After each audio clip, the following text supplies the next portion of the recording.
Hello, my friends. Welcome to Origins. What a privilege to have you with us today. You know, Origins is a forum where we take the evidence of science and we use it to validate the truth of creation. Today we have an exceptional guest with us, a really unique man, a special man of God. And I'm so honored to have Dr. Jerry Bergman with us. Dr. Bergman, it's so good to have you. Thank you. Tell us, though, first of all, about your personal story. Well, my personal experience was I was a professor at Bowling Green State University in Ohio. And because of my doubts now, at that time I was an atheist coming out of atheism and exploring theism. And at that time I began to have more and more questions about Darwinism. And my colleagues were not very happy where I was going. And I was openly terminated because of my doubts about Darwin.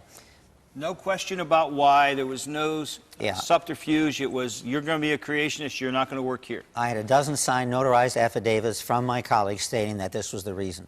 And I also had, we eventually ended up in court, and the testimony was very, very clear. They had very concerns about my questions about Darwinism, and they were suspicious that I might have taught creationism. Now, I didn't, because I didn't teach in that area at that time, but that was their concerns that they expressed.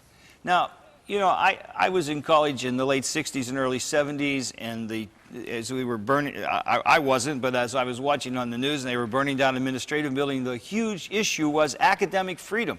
And I bring this up because I think a lot of our viewers will be shocked to hear that there isn't the academic freedom for creationists and for Christians that there is for people who don't believe anything, is there? Right. There's a very defined academic freedom. Some people have it and some people don't, and it happens those who question Darwinism. And let me define Darwinism, because a lot of people use the term evolution, which there's no question it occurs, such as evolution of dogs. We know that occurred because, of course, we did it. So evolution occurs, which just means change, genetic change in an organism.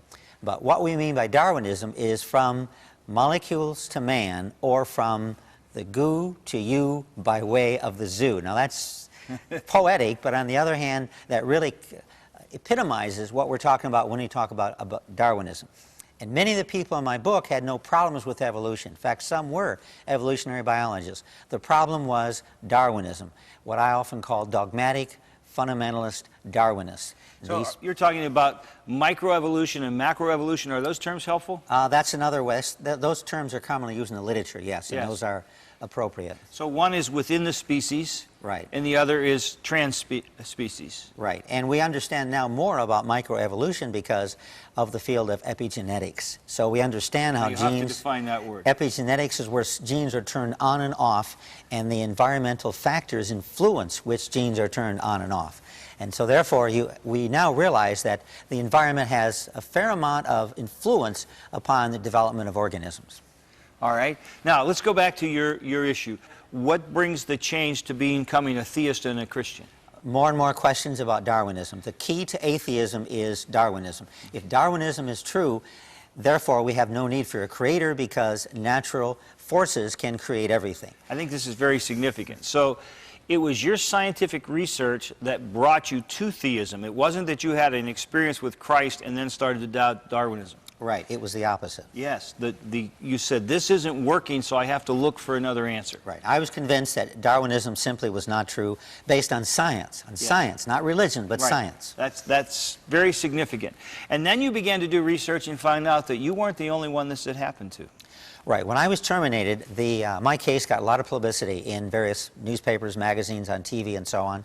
Christianity Today had an article and other sources. And I began to receive phone calls, letters, and other communications, and I realized this was not rare at all, that this had happened to many, many people. So I began, just for curiosity, just exploring what happened to other people, and I began to file information. And I ended up with 4 file cabinets full of documentation about this happening to other people.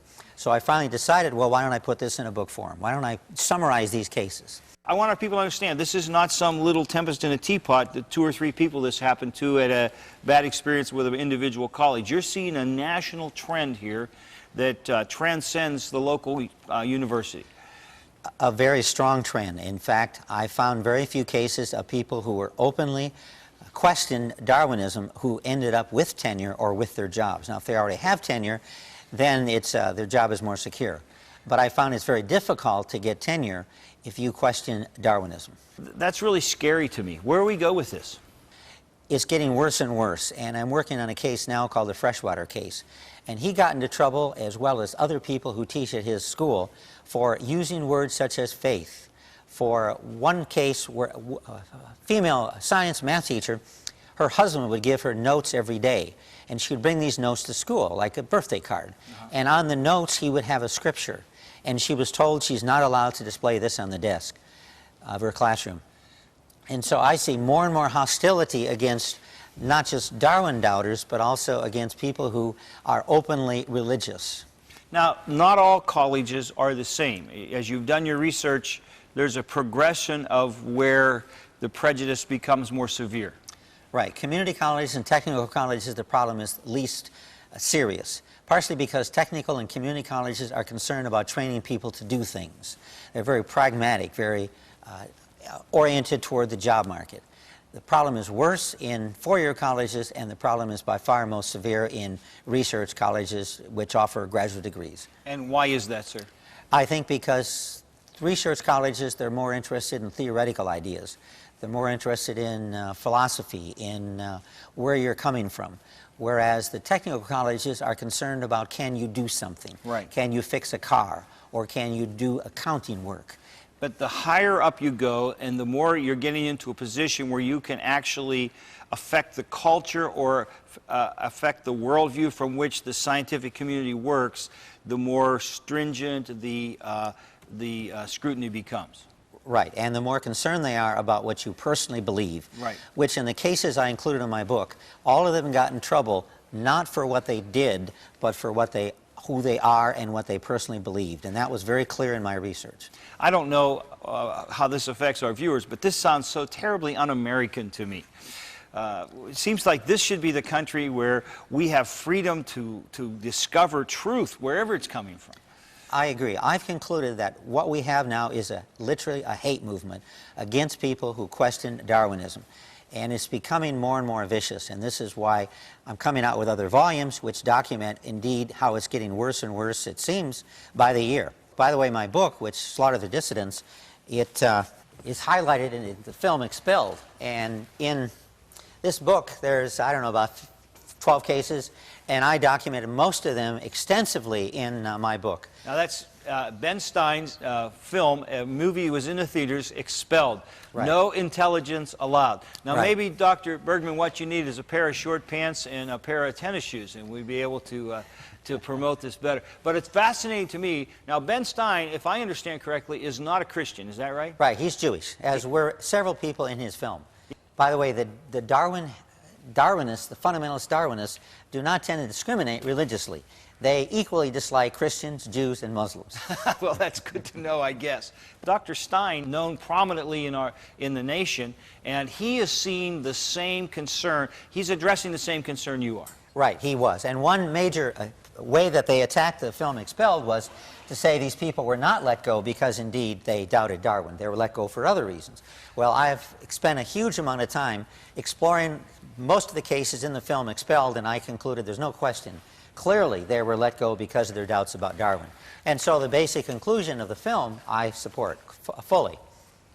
And this is why I concluded that it's unlikely an out-of-the-closet Darwin doubter will survive in academia today. And that, to me, is the antithesis of science. Science should be open-minded, allow one to explore all avenues. After all, science is often defined as truth, or science is what scientists do. What scientists do is try to find out reality in the world out there.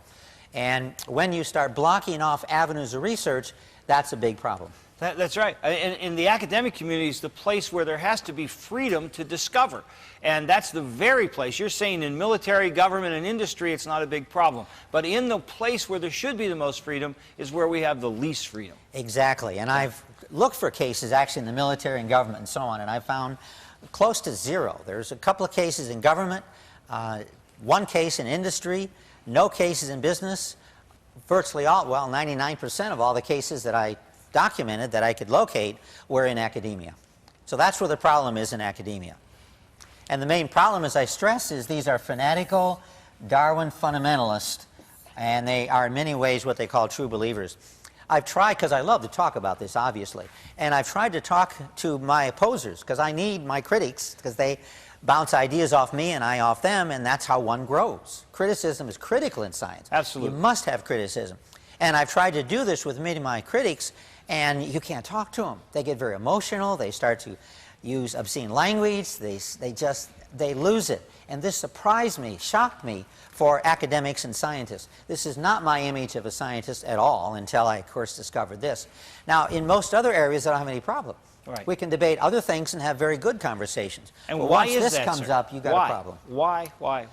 I think because this issue strikes at the heart of our worldview. That's right.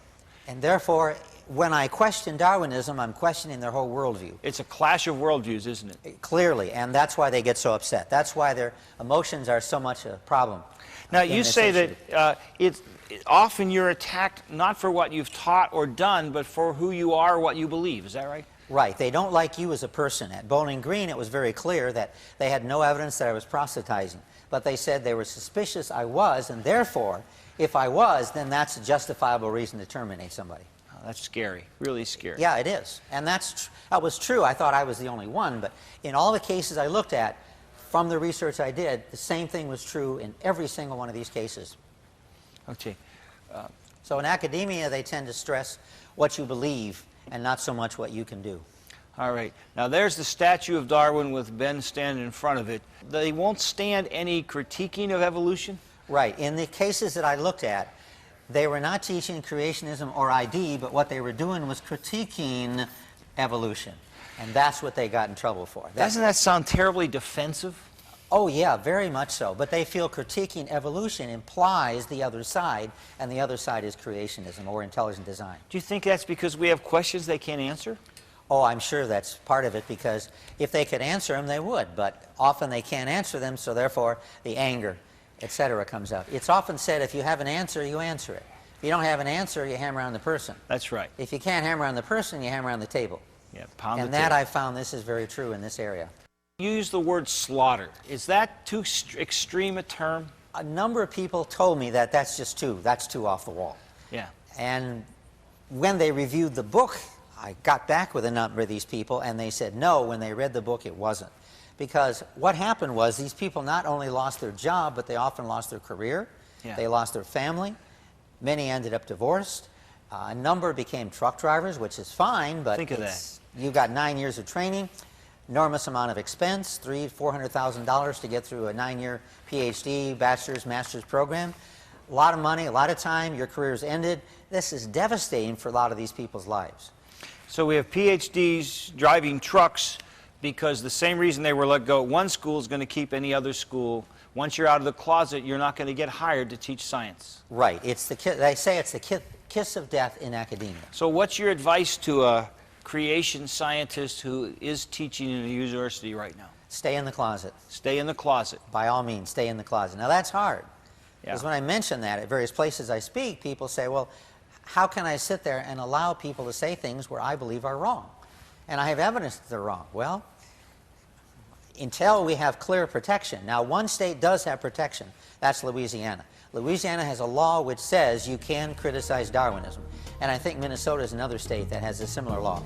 The solution is basically we need more legislation which says we have the right to criticize Darwinism. We are back with Dr. Jerry Bergman, and we're talking about his book, The Slaughter of Dissonance. And we've begun with his own personal experience of being a professor at Bowling Green University. And as he began to have doubts about Darwinism, he was released from his position as a professor there.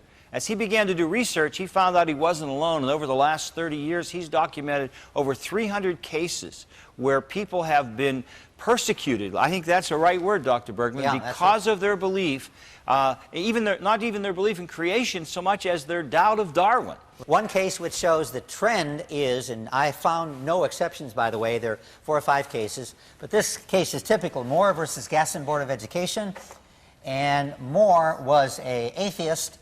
He taught Darwinism theory as fact. He said Adam and Eve were false. He told the students the Bible is wrong. There's no life after death. There's no heaven or hell. The Adam and Eve story is false.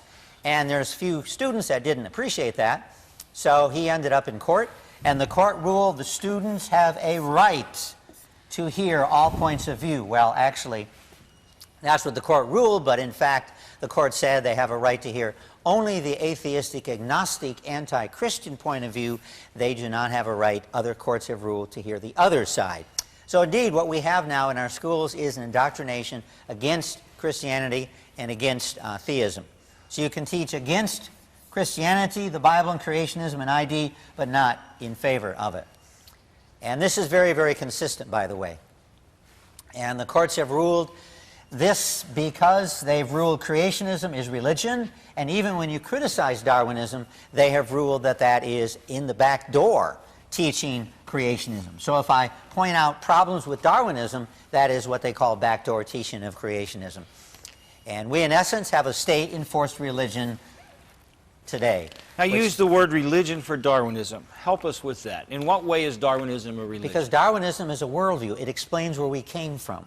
Religions also explain where we came from. Religions also explain why we're here. Darwinism also explains why we're here. We're here, by the way, according to Darwinism, to reproduce and carry on the species. We're survival machines. So a worldview, religion is in essence a worldview that explains the meaning for life and the purpose for life, and for the secularist, Darwinism does that. Right, and where we came from and where we're going. Yeah. Both religion and Darwinism does that. Okay. Okay, and people lost their careers again for who they are, not what they did. And the evidence was, I could not find any evidence that any were teaching creation or intelligent design of these cases that I researched. In fact, a number of people said they were fearful that the teacher would not enthusiastically push Darwinism, and therefore were let go. So that's the job description of every science teacher in a university in America, is to enthusiastically push Darwinism. Yep, yep. And if they don't do that, they're not doing their job. Right, and even if they use articles from journals such as Nature and Science, they got in trouble, which is ironic. And this is a good example. Camilo Gonzalez, he believes the universe had purpose, and that was the end of his career at Iowa State. And they focused, his colleagues focused on that word purpose. In the criticism, which was online and also was in email communications, this was the reason they were so concerned, that he believed the universe has purpose. And of course, scientists says the universe has no purpose except survival. So we are so huge proponents of random chance without meaning that if you teach purpose, you're in trouble. Right. Yep. Yep. You're in trouble. I think that's incredible. Another case, Roger DeHart. He was forbidden from using articles from various scientific journals. And again, he was critiquing Darwinism. An excellent teacher, won all kinds of awards. And when they found out he was critiquing Darwinism, he was eventually drowned out. And basically, I see this amounts to indoctrination. Yes. How I feel it should be taught is students should understand the issues. I'm not saying religion should be taught. I don't think we should teach religion in a science class. We need to give them all of the information so that they can understand the problem. And by the way, surveys have found when this is done that students learn not just the other side, but they also learn evolution better. Sure. Which makes sense when you teach both sides. In fact, teaching people to think rather than indoctrinating them is always a good idea. It's always much better, right. It's always much better. An example would be, does the fossil record support gradual change? Well, you can say that. Does the fossil record support rapid or abrupt appearance? Well, if you say that, you could have a problem. But the fact is, the fossil record, in almost all cases, supports abrupt appearance. That's just a result of looking at the fossil record, which I've spent a fairly large amount of time doing. Evolution is rarely defined, and again, I'll stress, my definition is from the goo to you by way of the zoo, or from molecules to man. It's important when we talk about creation, evolution, to define what we're talking about, because often we talk past each other because we are not using the same words in the same way. And the problem is not survival of the fittest, but the arrival of the fittest. There's no problem with the fact that obviously if you're more fit to survive, you're going to be more apt to survive. Survival of the fittest is clearly true. No one doubts that. That's like saying rich people have money. Of course they do. The problem has always been, and still is today, the arrival of the fittest. That is what Darwin tried to answer, and other theories have been developed, like Gemiol's theory, pangenesis, orthogenesis, Lamarckianism. All of these have been ruled out now by science, so we're back to this position we were before. We really have no adequate theory which explains the arrival of the fittest. Mutations is most commonly utilized, but there are a lot of problems with the mutation view. My conclusion is censorship hurts science. And from my own research of the science, I've concluded evolution never occurred, could never have occurred, and this conclusion is based on science, it's not based on religion. My feeling is the truth will come out eventually, it just may take longer. And it's going to take longer because we're not having a discussion, we're not having an exchange of ideas where the truth can surface. Darwinists, you say, can fire us, deny us tenure, they can take away our degrees or keep us from getting degrees. Is there any light at the end of this tunnel, Dr. Bergman? I think the solution is that we need to encourage legislation that allows us to critique Darwinism. So we're not going to win at the schools, we have to win in the courts. I think the courts are the only way that we're going to prevail, right? Okay. And the schools in many ways are in between. If they go one way, they can end up in trouble. If they go the other way, they can end up in trouble. So we have to have clear legislation and clear court decisions which allow the schools to permit teachers to critique Darwinism. What can we do? Be aware of what's going on. Talk to your congressmen, talk to legislatures, talk to senators, talk to people who can influence legislation, try to get letters in the newspaper, encourage debates. I was scheduled to debate Richard Dawkins last year, and he, unfortunately, when he got my resume, he emailed the organization which was setting up the debate, which was an atheist group in Indianapolis, and he said, nope, I'm not debating Bergman. So it's hard because you know too much. You have too much information. It's hard to get people to debate this, right?